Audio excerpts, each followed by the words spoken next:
Assalamualaikum warahmatullahi wabarakatuh. Perkenalkan, nama saya Anissa Nurahmadia dari kelas Teknik Komputer dan Jaringan. Asal sekolah saya dari SMK Negeri 2 Banjarmasin. Di sini saya akan mempresentasikan tentang komunikasi audio. Langsung saja kita mulai. Wait. Oke. Pengertian komunikasi audio. Komunikasi audio adalah bentuk komunikasi yang dilakukan dan terjadi melalui media audio. Komunikasi itu sendiri didefinisikan sebagai suatu proses seseorang atau beberapa orang, kelompok, organisasi, dan masyarakat yang menciptakan, juga menggunakan informasi agar terhubung dengan lingkungan dan orang lain.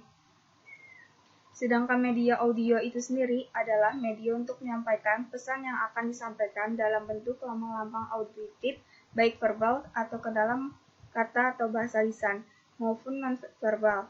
Jadi, komunikasi audio adalah proses seseorang untuk dapat bertukar informasi juga, berinteraksi dengan orang dan lingkungannya melalui lambang auditif audio, baik dalam bentuk komunikasi verbal atau maupun non-verbal. Sejarah komunikasi audio. Berkembangnya teknologi dari masa ke masa dapat mempengaruhi berbagai aspek dalam kehidupan, terutama terhadap media audio. Perkembangan audio sudah dimulai sejak abad 18 sampai abad 19, dengan banyak penemu yang menciptakan alat-alat mekanis seperti kotak musik dan dalam usaha memproduksi musik. Perangkat komunikasi audio adalah bentuk komunikasi yang dilakukan dan terjadi melalui media penyampaian suara untuk menyampaikan pesan yang akan disampaikan dalam bentuk kata-kata maupun lisan, seperti contohnya speaker dan telepon. Jenis-jenis komunikasi audio. 1. Audio streaming. Audio streaming merupakan jenis-jenis komunikasi audio. 1. Audio streaming. Audio streaming merupakan jenis komunikasi audio yang dapat langsung diputar di internet tanpa harus mengunduh atau menyimpan terlebih dahulu. Biasanya, komunikasi audio streaming menggunakan beberapa jenis web atau aplikasi. Contohnya, komunikasi audio streaming yaitu Spotify dan Zoom. 2.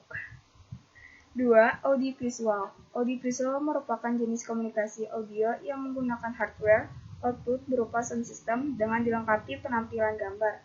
Biasanya, komunikasi audio jenis ini digunakan untuk presentasi dan komputer. 3. Audio response. Audio response merupakan jenis komunikasi audio dengan suara yang dihasilkan oleh sistem atau komputer maupun perangkat lainnya. Hal tersebut dapat terjadi karena output suara yang dihasilkan berasal dari input tertentu. Contoh dari audio response yaitu ketika menekan tombol panggilan di telepon, pasti akan terdengar suara berdering. Yang keempat, audio osilator. Audio osilator merupakan jenis komunikasi audio dari produk perusahaan Hewlett Packard. Produk audio osilator pernah digunakan oleh Walt Disney Studio dalam pembuatan film yang bernama Fantasia. Jenis-jenis format komunikasi audio. MP3 atau MPEG. MP3 menggunakan format algoritma audio versi compression yang dapat mengurangi ukuran file sehingga menjadikan format audio yang paling digemari saat ini. Yang kedua, AIF dan AIFC. AIFC dan AIFC dikembangkan oleh Apple pada Macintosh.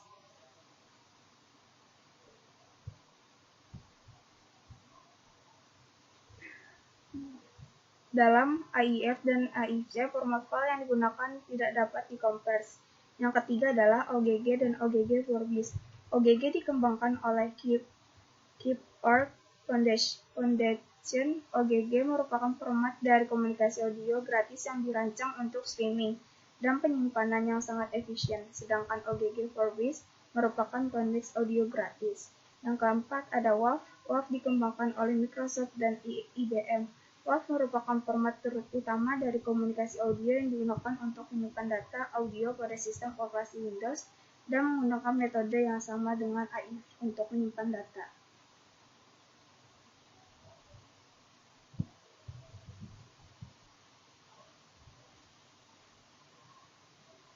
Yang ke F, contoh komunikasi dalam dunia nyata. Yang satu ada ATM. ATM atau Automated Teller Machine atau yang dalam bahasa Indonesia disebut dengan anjungan tunai mandiri adalah sebuah alat telekomunikasi elektronik yang memungkinkan nasabah bank untuk melakukan transaksi keuangan seperti penarikan tunai, transfer, debit, pembelian atau pembayaran, atau sekedar hanya untuk mengetahui informasi saldo setiap saat tanpa perlu berinteraksi langsung dengan pegawai bank. ATM pertama kali digunakan pada tahun 1967 di London dan kini hampir seluruh kota di seluruh dunia telah memiliki ATM.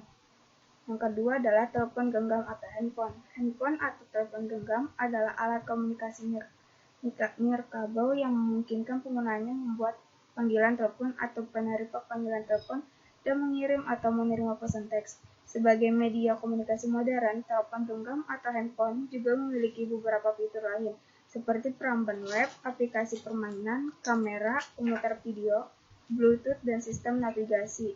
Komunikasi yang dilakukan melalui telepon genggam umumnya menggunakan gelombang radio. Alur kerja komunikasi audio itu terbagi menjadi dua, yaitu sistem sumber dan sistem tujuan. Dari sistem sumber terdapat sumber adalah penghasil, kemudian dialurkan ke transmitter. Transmitter cukup memindah dan memindai informasi dengan cara yang sama, seperti menghasilkan sinyal-sinyal elektromagnetik yang dapat ditransmisikan. Kemudian ditransfer ke sistem transmisi. Sistem transmisi berupa jalur transmisi tunggal atau single transmisi line atau jaringan kompleks network yang menghubungkan antara sumber dengan tujuan. Kemudian, bagian ini termasuk dari sistem tujuan, yaitu